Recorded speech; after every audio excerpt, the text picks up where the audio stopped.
Hi, Craig Urquhart here, and welcome to another edition of Berlin Conversations. Today I'm very pleased to have as my guest my friend Daniel Gundlach. He is a singer, a teacher, and a podcaster.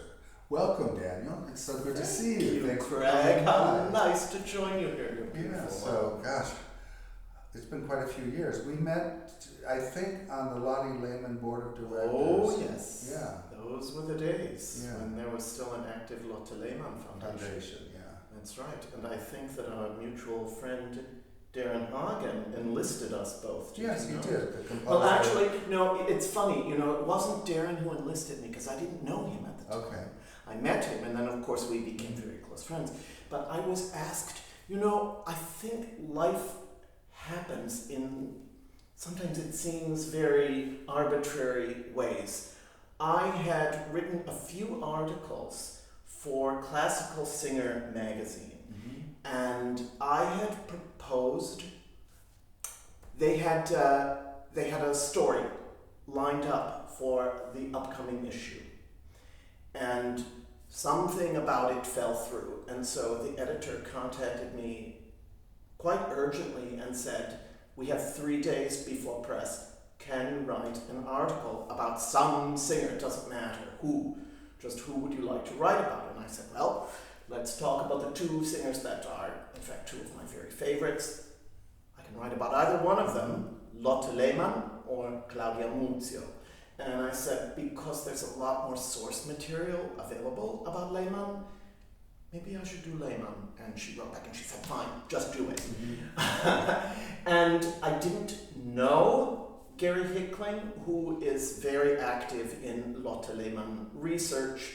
There have been two recent Lotte Lehmann reissues on Marston Records, which is sort of the ne plus ultra of historical reissues of singers and pianists. And Gary has been involved in that recently. Anyway, he's a gentleman who lives in Hawaii, and he encountered Lehmann when she was teaching at the Music Academy of the West. And from that time he developed just an enormous stash of material about Lehmann and interviewed people. I think he actually maybe even interviewed her, I can't remember. Anyway, he knew a lot about Lehmann, so I thought, well, I'd like to vet my story with him before I sent it to press. And I had written one of the things, he only took issue with one thing that I wrote about, and that was that it was rumored that Lehmann and Toscanini had an affair. And he said, "You can't put that in there." Well, it turns out I could very well have put it in there. Lehmann was trying to burn some love letters that she had shared with Toscanini and her assistant, Frances, can't remember what her name was. She extracted the torn pieces from the fire so that, the documents exist. We know that this was, it was certainly lovey-dovey language. Whether there was any, if they actually did the deed, it's not so relevant. They had a very strong, emotional and spiritual connection, regardless of what else was involved. And so that's how you came to the Lottie Lehman. That's how I came in. Well, Gary was looking for members to be on the board, and he asked me, and I was like, "Do you know who I am? I'm nobody. Why are you asking me to do this?" And he said, "You really did a wonderful service for Lehmann. It's clear you know a lot about her. It's clear that you love her." And I do and did. I discovered Lotte Lehmann. I've been listening to records of singers from a very young age. A very young age. It was just my passion, always my passion. So your passion was singing? My passion was not just singing, great singing. I really make a distinction, because if it wasn't good, I wasn't so into it. Well, when you're a kid, I was listening to, it's funny, I started out a very, as Germans say, hochnäsig, very snooty in my musical tastes. But then gradually, it's a funny story. My mother got a stash of 45s from her uncle, who knew someone who worked for the radio station WOKY Mighty 92 in Milwaukee, and they were all these sort of pop records, 45s that they weren't playing anymore. And I had never really encountered this stuff before, and I started listening to it all the time. Well, one of the singers in that was Dusty Springfield and her 45 of Son of a Preacher Man, and she's my favorite pop singer. So, all of these things started very early for me. But how, you grew up in Milwaukee, Wisconsin, right? I was born in Milwaukee. We left Milwaukee when I was 8 years old. My father was a minister, and at that point he was just a teacher in a Lutheran high school and studying for the ministry in the summers. And then he was ordained a minister, and then we moved to Watertown. But we always stayed in a very rather circumscribed area, in fact. But you were from Wisconsin. Yes, absolutely. Born in Milwaukee, and until I went away to my first year of college at St. Olaf College in Minnesota. But we rarely left Wisconsin. So how did you get exposed to opera? Oh man, actually, therein lies a tale. I'm full of tales, you know. Yeah. So my father and mother, when they were dating, they went to the drive-in to see the film of Aida, starring Sophia Loren, and I don't remember who played Radames, but it was the voices of Renata Tebaldi and Mario del Monaco. Well, they didn't know that. But my mother loved this split screen effect in the final scene where, Amneris is up there praying for the dead soul of Radames, who in fact is entombed with her rival, waiting to die together from suffocation. So anyway, my mother was fascinated with this story, and the first year that my parents were married, my father bought her a copy of the Victor Book of the Opera, and he inscribed it, "To my darling wife, that she may enjoy this festival of opera even more," or something like that. He didn't know nothing from opera, and neither did she, but this book was lying there, and I don't know what it was. I zeroed in on that book, and the only story that my mother knew was Aida, so we would often read the story of Aida together, which for a little kid, it's a little gruesome perhaps, but, we actually, she said, because it was one of the first things in the book, she said, and I learned to read very early. By the time I was 4 years old, I sort of kind of taught myself how to read. And so she said, let's do an alphabet of opera singers and operas. So I still remember the verse that that's really stupid. A is for Aida, written by Verdi. They get sealed up in a tomb, but they aren't scaredy. Okay. But I never heard the singing voice until one day my father was studying for his sermons. I was probably about 6 years old. He called me upstairs to his study where he would sometimes play the Met broadcast in the background. Yeah. And he said to me, "There's something I think you'd like to hear. It's Aida." Well, of course I was interested. And it was the beginning of the third act. And it was Leontine singing. Oh my God, Leontine. And of course, the third act, that's the Nile act. That's where she sings O Patria Mia with an amazing pianissimo high C. And since then, that very performance has been reissued, and I've heard it, and it's extraordinary. But that was my first exposure to the singing voice. So when I say great singing, I mean it, because that was like, you just can't top that. It's a shame. Well, we do have the Met broadcast, but they're done differently now. They used to be every Saturday afternoon, and so many people got exposed to the Oh man, Craig, that's how I got exposed.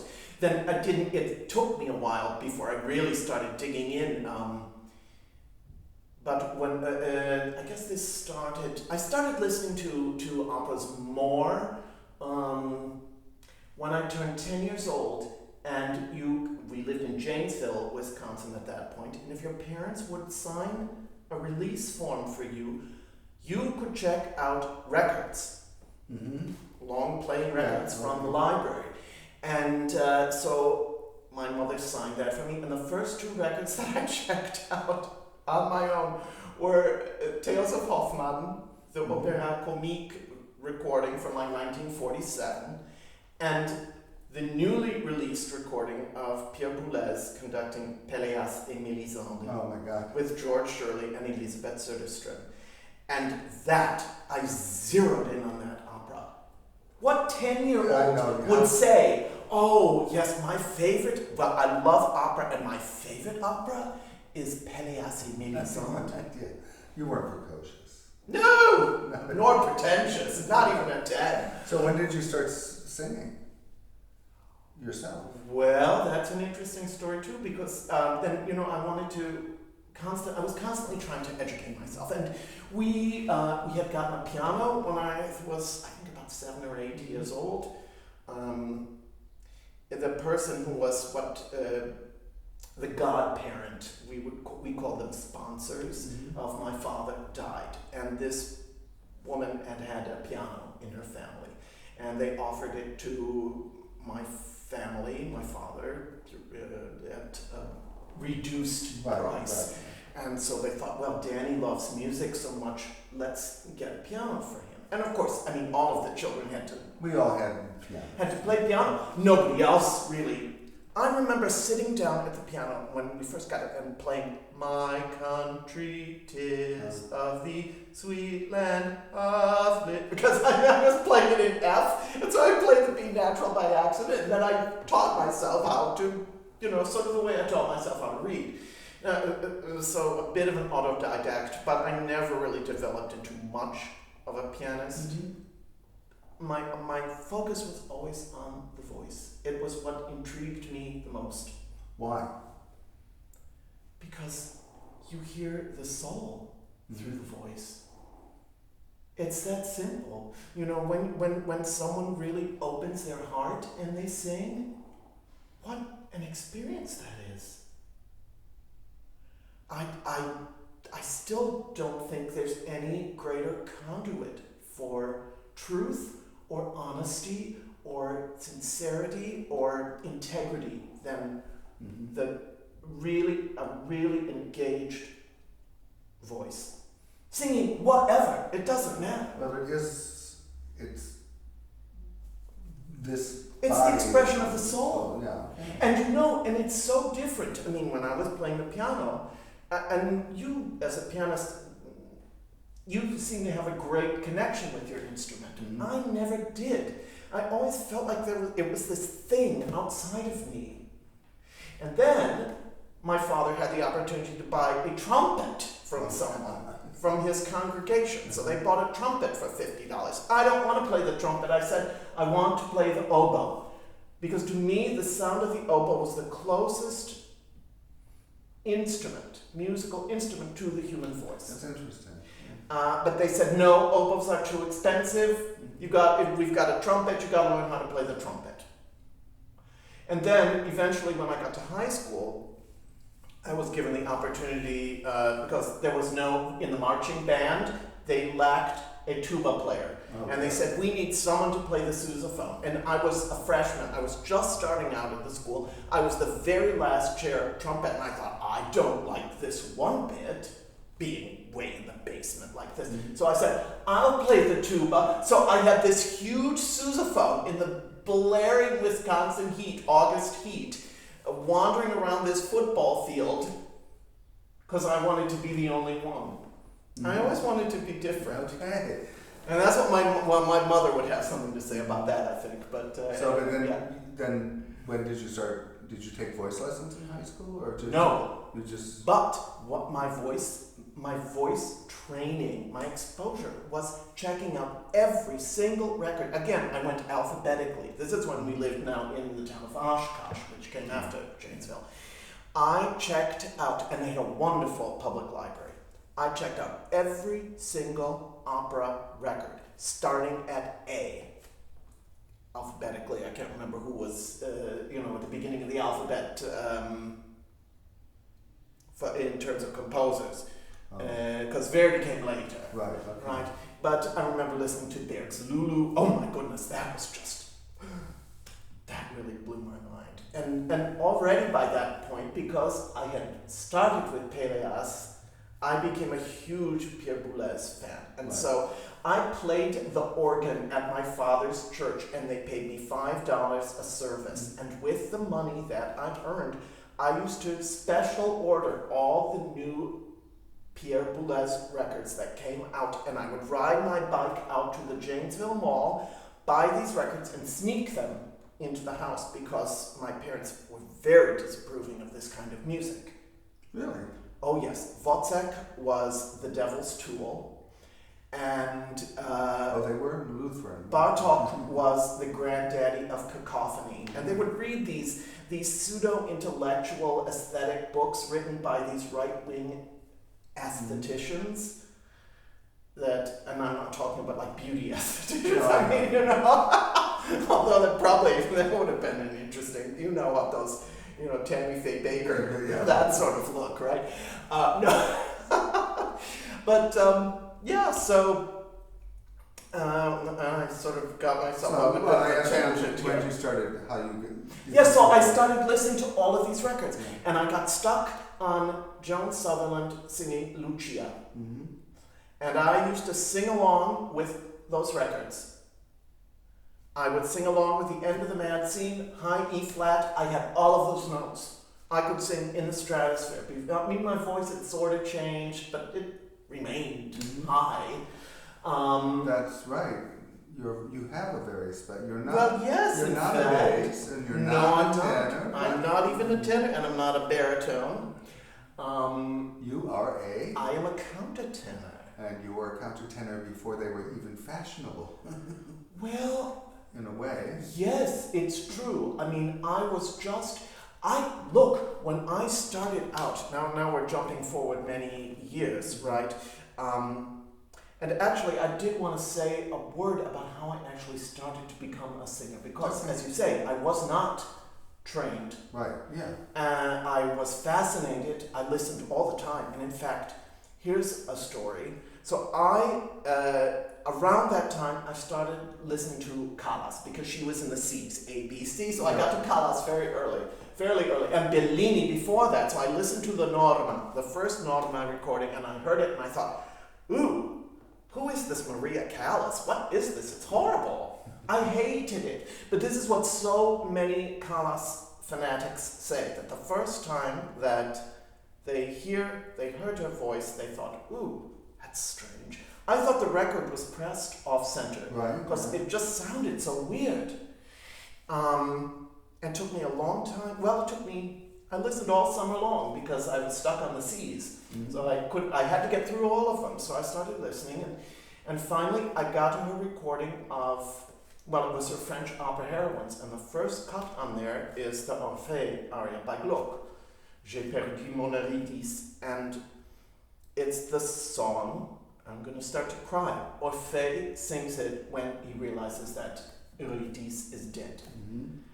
And talk about a voice where the heart is just completely wide open. I mean, I heard that, and that was it for me. Then everything became clear about Callas. Mm-hmm. And shortly thereafter, probably the following September, maybe a year later, is when she died. Mm. And I had been out at a basketball game, I think it was, or a football game. I was a high school student, and I came back, and my mother and father were sitting there drinking their nightly beer, and my mother was reading the newspaper, and she said to me, "Well, you'll never guess who died today." And it was like, I intuited it. I just said, Callas. And she said, "How did you know? Did you hear it on the radio?" And I said, "No, you mean she died?" And I had to go to this religious retreat for all these Lutheran youth the next day, and I dressed all in black because I was mourning Maria Callas. And these people they just looked at me like I was from another planet, which of course I was. Yeah, I was from another planet. That's right. Yeah, right. That's right. Yeah. But you're not a Wisconsinite. No, a Michigander. That's right, a Michigander. Yeah. So we both like the voice. Yes. And were you drawn to the voice? Well, I more drawn to leader than I am. Oh my God! But that was another discovery I made around that same summer because Lotte Lehmann. Mm-hmm. And that's when I discovered Lotte Lehmann, the same summer that I discovered Callas. Because, you know, it's, for me, if a singer can put a song across, you know, a leader, like, it's a whole opera in itself. Absolutely.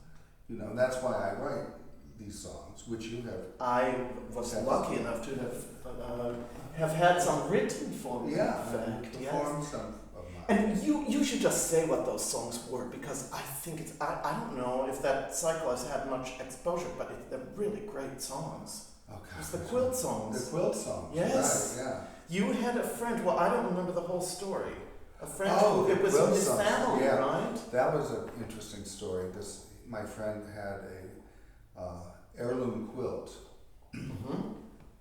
which was passed down from generation to generation, and they would, you know, back then, 300 years ago or something, when families separated, they separated. They were never going to see each other again, and so a lot of these little patches had little things saying goodbye or may I see you again in my dreams and this kind of thing. Very poignant songs. And so I set some of them to music. Yeah. I remember, yeah. Yeah. And they don't have a lot of exposure. I mean, I think you ended up adding to the cycle. Originally, I asked so many of my colleagues on the Lehmann Foundation were composers. Right, yeah. And so I asked Darren Hagen, his wife, Gilda Lyons, who's fantastic. There may have been one or two others, I'm sorry, but I asked a bunch of composers that I knew. And they all wrote these amazing, and the series was called Conversations. They were duets for two countertenors, which I did with a countertenor colleague of mine named Mark Creighton. Mark Creighton. You're right, and he wrote these several beautiful ones, and I think at the time we might have only done the duets at that point. But then I was doing a concert in Hawaii at the public radio station. It was they had a recital hall there, and I was going to Hawaii for a trip, and I arranged to do a recital there. And by that point, you had added to the cycle, and so I took a couple of the solo songs and premiered them. It's great. They're wonderful. Yeah. And now, do you remember how many are in the cycle? I'd have to look at it. But what's interesting is that I think you opened it up, then you added other voice types, or you expanded the forces, perhaps. I can't remember. Is it just solo and duets? Or? It's just solo and duets, yeah. People, you should do these ones. Find them. The quilt songs. The quilt songs, they're beautiful. Yeah, thank you. I love doing those. Yeah. So, as a countertenor, you've sung in opera houses around the world. Yes, I in the day I did a certain amount of international work. Yeah. And what were your favorite roles? Well, I had two. Okay. Everybody has a favorite role. Yes, I had two favorite roles. One of them was Oberon in Midsummer Night's Dream. And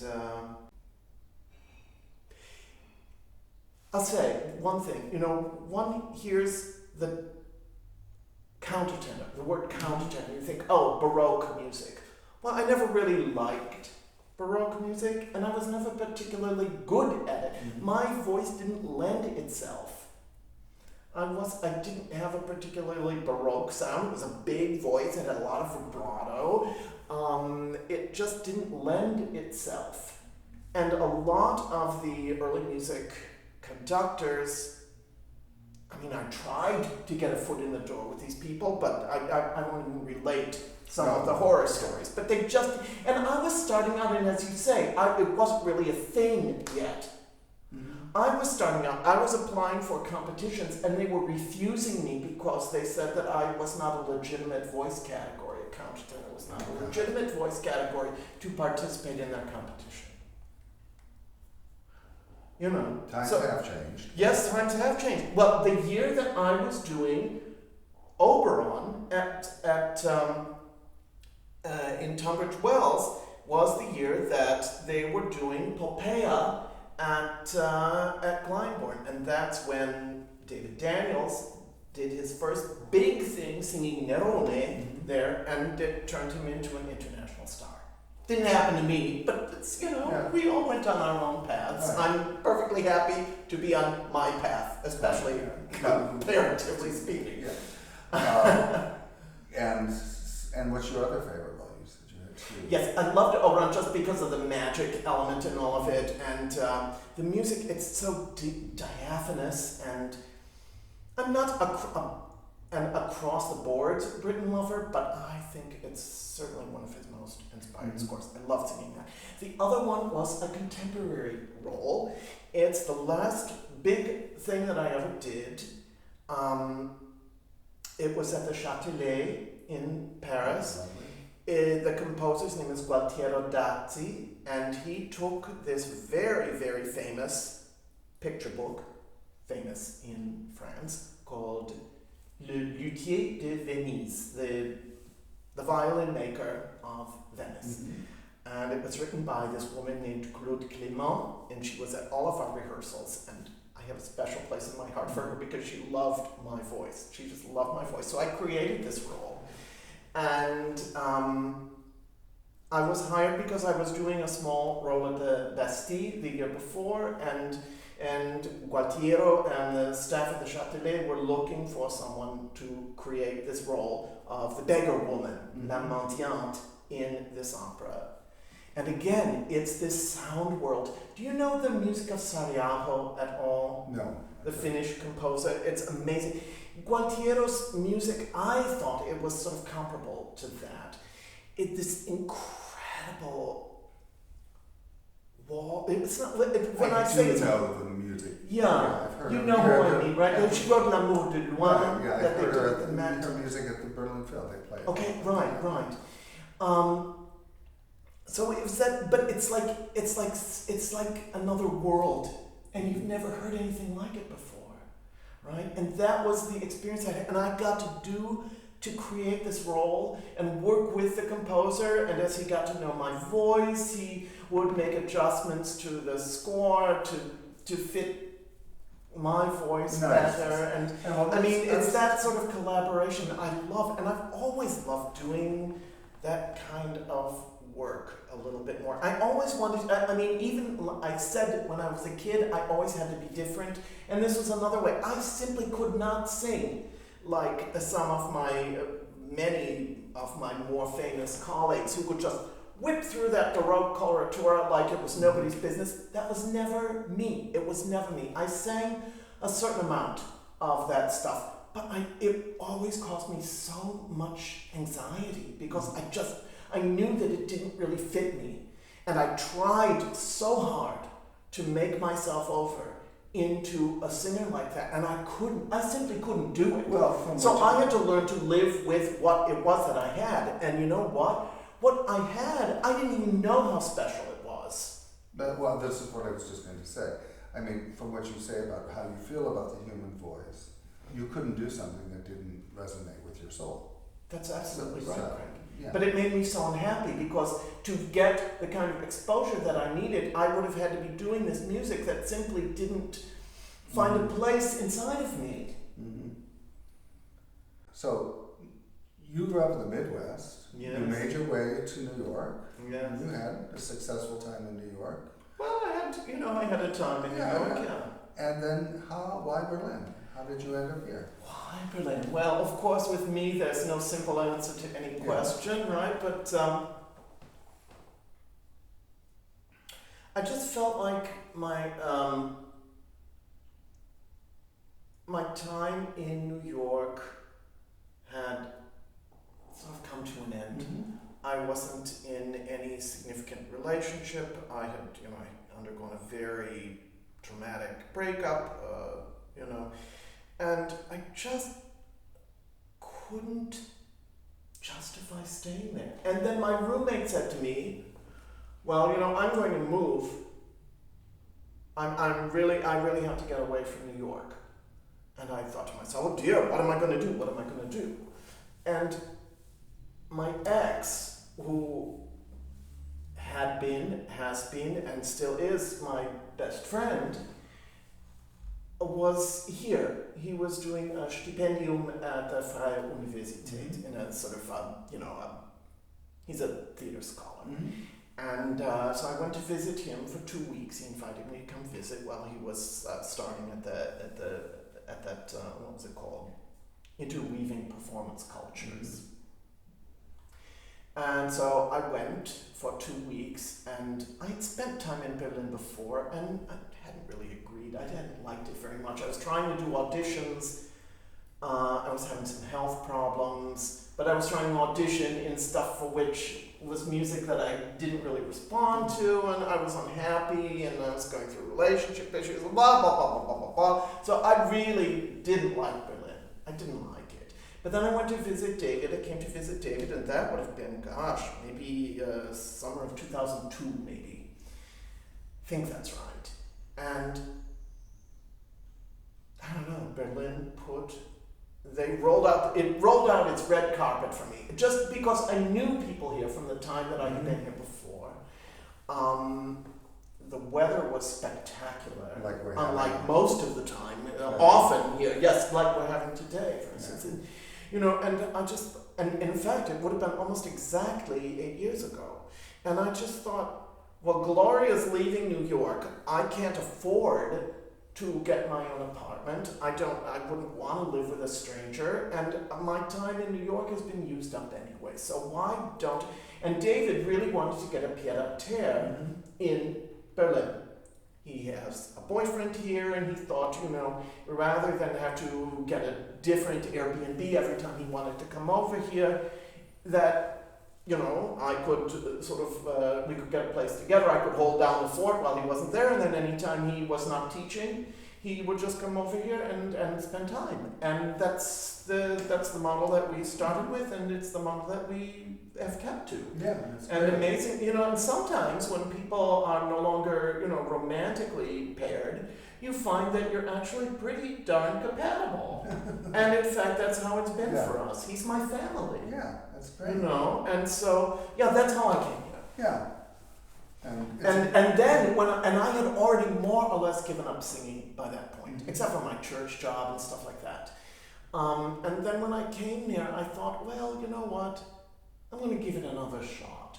And that's when I started doing those weird hybrid programs, and Lloyd and I reconnected and were, Well, they were great stuff programs. together. I really enjoyed it. But it's tough for people, I think for musicians working at that level here in Berlin. There's not much money to be made, and it's really difficult to build an audience. And I've never been a very good self-promoter or marketer, and so therefore it just became another frustrating thing. And then, just various health issues. I've been diabetic for more than 40 years, and that, it also affected my performing career as when I was trying to do an international career. There are just limitations that that are that one finds imposed on oneself, physical limitations, and it ceased to bring me enough joy for the amount of work that I had to put in for monthly or weekly. Well, no, they were monthly programs. But then you take home, if you're lucky, between 50 and 100 euro for all of that work, and so it wasn't the right platform for me. And around that time, I had this idea in the back of my head for a long time that, just based on this lifetime of listening and love of singing that I had, that maybe the right platform for me would be to start a podcast. These podcasts are very interesting, and they're about singers. It's called Counter Melody. Yeah. And I started. Well, I just this coming week I will post episode 41. Yeah. And it's turned into something. Are you doing them alphabetically? I should be, right?